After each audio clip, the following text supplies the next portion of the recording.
Mes parents n'ont pas manqué le mariage de mon frère par accident. Quelqu'un les avait délibérément effacés de la liste des invités, annulé leur voyage et ne leur avait laissé aucun moyen d'atteindre Maui.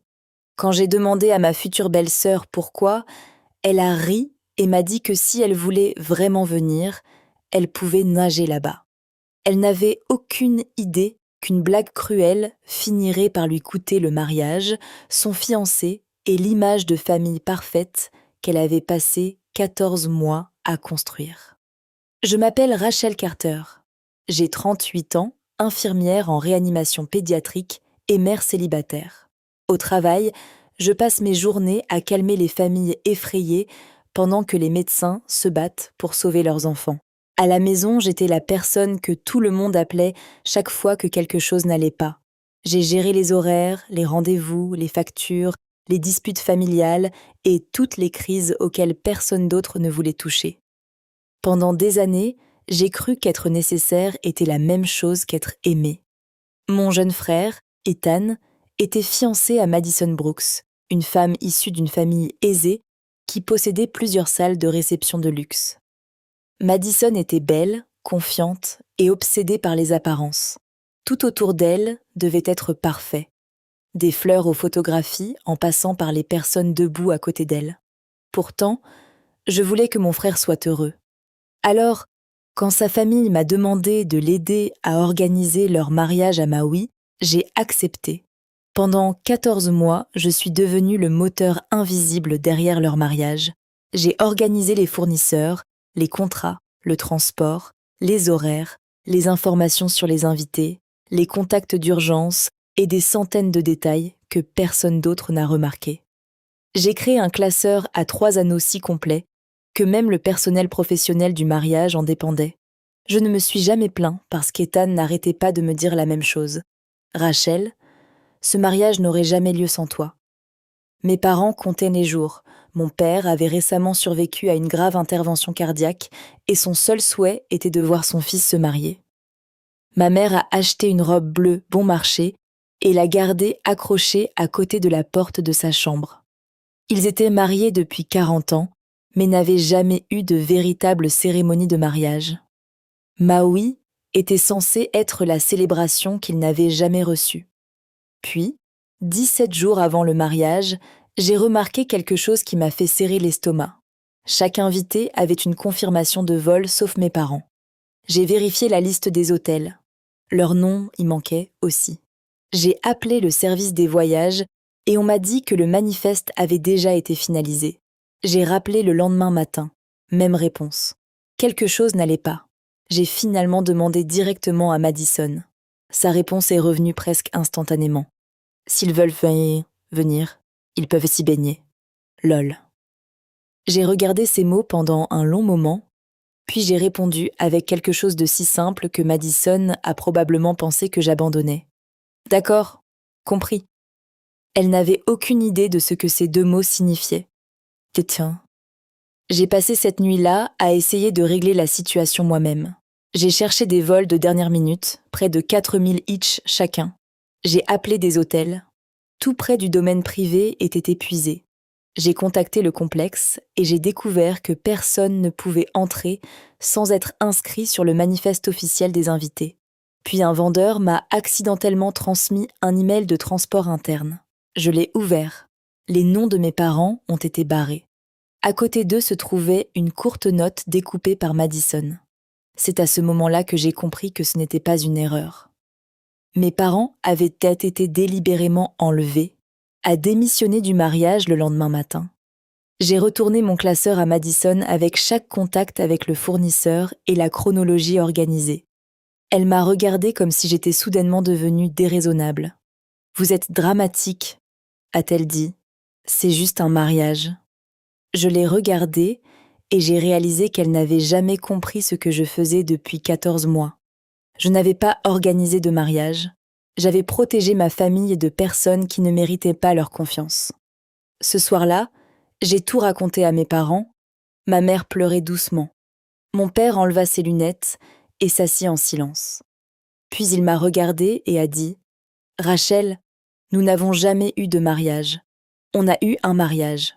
Je ne vais supplier personne de me laisser entrer dans une fête. Quelque chose a changé en moi cette nuit-là. Au lieu de me battre pour une place au mariage de mon frère, j'ai décidé d'offrir à mes parents la fête qu'ils méritaient. J'ai utilisé mes économies pour louer une tente blanche pour leur jardin. Des amis ont apporté de la nourriture, de vieux collègues ont apporté des chaises, les voisins ont apporté des fleurs. Les anciens collègues de mon père sont venus, les amis de ma mère sont venus. Nous l'avons programmé pour leur 40 anniversaire. Pendant ce temps, Ethan et Madison se sont envolés pour Maui.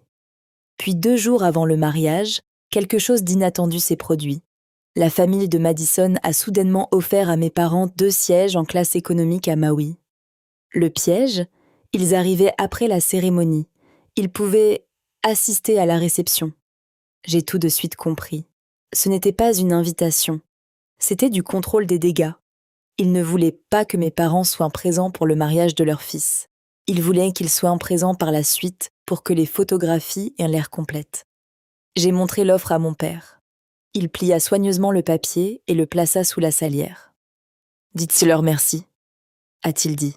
« Nous avons déjà des projets. » Puis Ethan a finalement récupéré son téléphone après une retraite de désintoxication numérique. Il a ouvert la discussion de groupe de mariage. Il a vu mon message. Il a vu la blague de Madison sur la natation. Il a vu ma dernière réponse. D'accord, compris. Il m'a appelé Rachel. Qu'est-ce qui s'est passé? Pour la première fois de ma vie, je n'ai pas protégé mon frère de la vérité. Je lui ai tout raconté. Les billets manquants, l'hôtel fermé, les noms barrés, la blague, la fausse invitation de dernière minute. Puis je lui ai dit quelque chose de plus dur. Ce que vous faites ensuite est votre décision.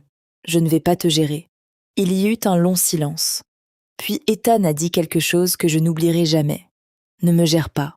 Ces 3 mots m'ont fait réaliser à quel point j'avais passé la vie de mon frère à essayer de contrôler la douleur avant qu'elle ne l'atteigne.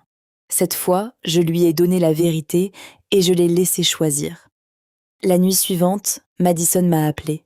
Sa voix était complètement différente. Elle a offert à mes parents un avion privé, une suite de luxe, le transport, tout. Puis elle a fait sa vraie demande. Elle voulait que je dise à Ethan que tout avait été une erreur de voyage. Elle voulait que je convainque mes parents de coopérer.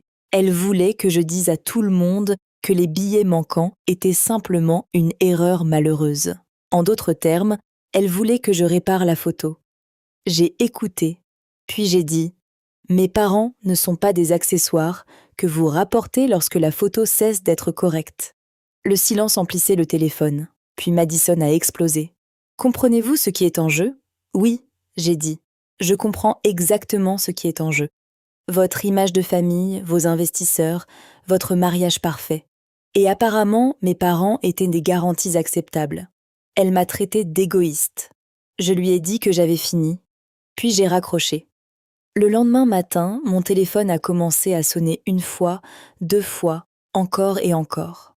Au moment où je l'ai finalement regardé, il y avait 29 appels manqués. J'ai mis le téléphone dans un tiroir de la cuisine et l'ai fermé. Je n'ai pas répondu. Pour la première fois de ma vie d'adulte, je laisse l'urgence de quelqu'un d'autre rester l'urgence de quelqu'un d'autre. Le dimanche après-midi, 40 personnes se sont rassemblées sous la tente blanche dans le jardin de mes parents. Ma mère portait la même robe bleue qu'elle avait achetée pour Imaui. Mon père portait son plus beau costume. Il n'y avait pas d'investisseurs fortunés, pas de caméra en attente d'angle parfait, pas de liste d'invités pour décider qui comptait. Il n'y avait que de la famille. Mon père a pris les mains de ma mère et a lu les vœux. Il s'était écrit il y a 40 ans. Les gens pensaient qu'on partait de rien. Il a dit qu'ils avaient tort. On savait l'un l'autre. Ma mère a pleuré.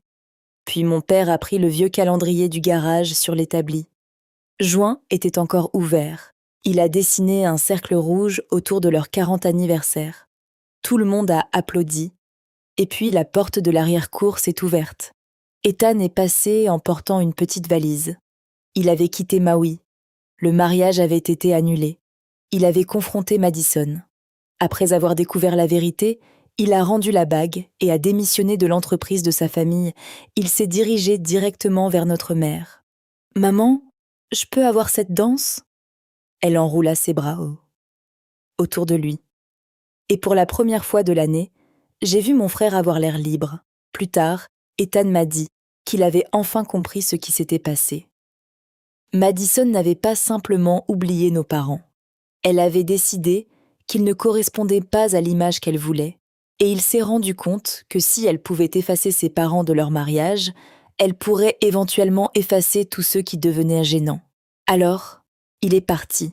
Les mois passèrent. Mes parents parlaient encore de cette cérémonie dans la cour comme du meilleur mariage qu'ils aient jamais eu. Ethan a reconstruit sa vie. Et j'ai finalement compris quelque chose que j'aurais dû savoir des années plus tôt. J'avais passé la majeure partie de ma vie à croire que l'amour signifiait tout tenir ensemble. Ce n'est pas le cas.